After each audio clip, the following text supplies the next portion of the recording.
Olá, gente, tudo bem?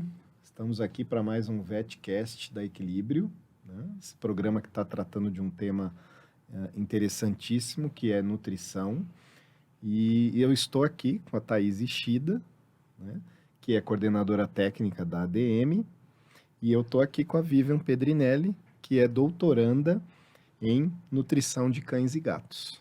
E hoje, gente, a gente vai falar de um tema importante aí, né? Que são ingredientes, antioxidantes. É um tema difícil, creio eu, né? Até digo isso por mim, mas que as meninas estão aqui para resolver esse problema, né? Então, queria que vocês dessem o oi aí para a turma, né? Para a gente já ir chegando para o tema. Então, oi novamente, pessoal. Um prazer estar aqui de novo com vocês para falar desse tema um pouco desafiador, realmente, mas muito bacana, acho que muito importante para o médico veterinário, para o estudante na sua formação. Vivian?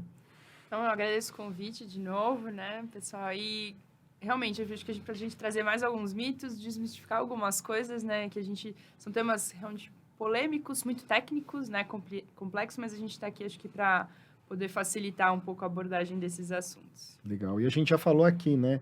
É um tema novo, é um tema que agora a gente está estudando, que ainda tem bastante material, mas que está crescendo dia a dia, né? E aí a gente podia começar pelos ingredientes que a gente usa no preparo da alimentação natural, né? O que a gente tem que observar desses ingredientes, ou o que a indústria observa desses ingredientes no preparo aí do alimento natural extrusado? Tá, acho que falando do alimento natural extrusado, né, a indústria busca principalmente a inclusão de um maior número de vegetais, de frutas, para suprir a parte realmente de vitaminas, minerais, também boas fontes de proteína, proteínas idôneas, né, certificadas de bons fornecedores, e também carboidratos, né? Então, existem diversas fontes de carboidratos. Quando a gente pensa, principalmente também no alimento extrusado, né, é uma parte muito importante o carboidrato, mas também a indústria tem variado um pouco essas fontes de carboidratos, pensando também um pouco no que o tutor busca, né, para esse animal. Mas fontes muito boas, como milho, arroz, batata, são fontes bastante utilizadas hoje na indústria. E, além disso, né, quando a gente pensa em um alimento natural, extrusado, eu acho que é importante também o uso de nutracêuticos naturais, né? Então, desde os antioxidantes, que hoje, por exemplo, a gente utiliza bastante o tocoferol, vitamina C, vitamina E, então também são bastante utilizados como fontes realmente como conservantes de alimentos, como antioxidantes mais naturais, não sintéticos. Então, a indústria tem tentado trazer mais esse tipo de inclusão num alimento de qualidade, né? E quando a gente pensa em alimentos naturais, extrusados, a gente tem que pensar realmente nasquelas categorias mais altas dos alimentos. Então, o super premium, prêmio especial em alguns casos também, mas principalmente o super premium vai trazer mais essa questão natural em alguns produtos. Legal, é muito importante isso que você falou, Thaís, e eu estava pensando aqui enquanto você falava, da questão da seleção do fornecedor que você passou, né? A gente tem, aí eu pelo menos tinha, hoje não mais, mas tive essa ideia, e acho que muitas pessoas da minha geração, até geração interna, tinha a ideia que a indústria passava com o caminhão nas propriedades, ia pegando os restos, né? E aí trazia para dentro da indústria, e aí, ó, vamos fazer ração, né? É muito legal você falar disso, né? Que é uma coisa que tem que ser levada em conta, né? O fornecedor da matéria-prima que vocês vão usar, seja ela qualquer desses ingredientes, né? Sim, com certeza. Empresas idôneas têm um critério muito grande de seleção dos fornecedores, e até assim que chega na nossa fábrica, também vai fazer teste para garantir que o produto que a gente vai utilizar ele é realmente de qualidade. Por exemplo, farinha de carne, né? CMS, carne mecanicamente separada. Existe a de ótima qualidade, mas também existe uma de qualidade inferior. É o mesmo nome do ingrediente, mas existem qualidades diferentes. Então, a indústria, as empresas idôneas, elas têm um cuidado muito grande na seleção, realmente, desses fornecedores.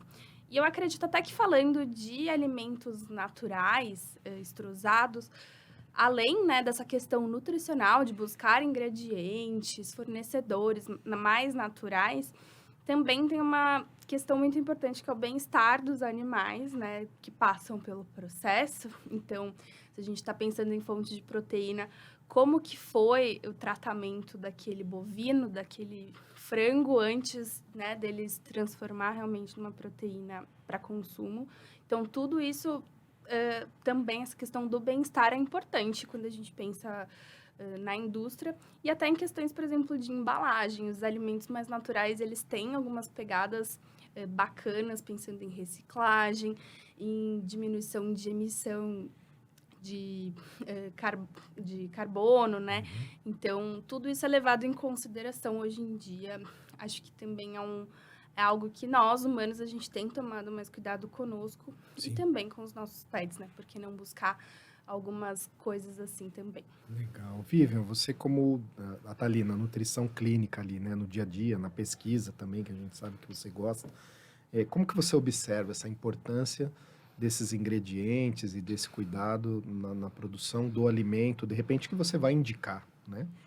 Não, com certeza. Eu acho que, assim, um ponto importante, a gente já comentou no último podcast, que, assim, algumas coisas no rótulo a gente não tem informação. Então, a gente tem a lista de ingredientes, que a gente pega a informação, e a gente tem os níveis de garantia. Mas o que o rótulo não traz pra gente? Não traz digestibilidade, não traz qual é a qualidade desse ingrediente que está ali. Então, conhecer a empresa, né, e saber como a empresa trata esses ingredientes é muito importante para a gente também, como o clínico que está ali prescrevendo aquele alimento. Então, por exemplo, eu sei que várias empresas têm laboratórios, assim que encostou o caminhão da matéria-prima, faz uma série de análises. Então, por exemplo, a qualidade das gorduras, já que a gente vai falar de antioxidante, né, já ali na hora, ver o nível de peróxido, se aquela gordura está ou não oxidada.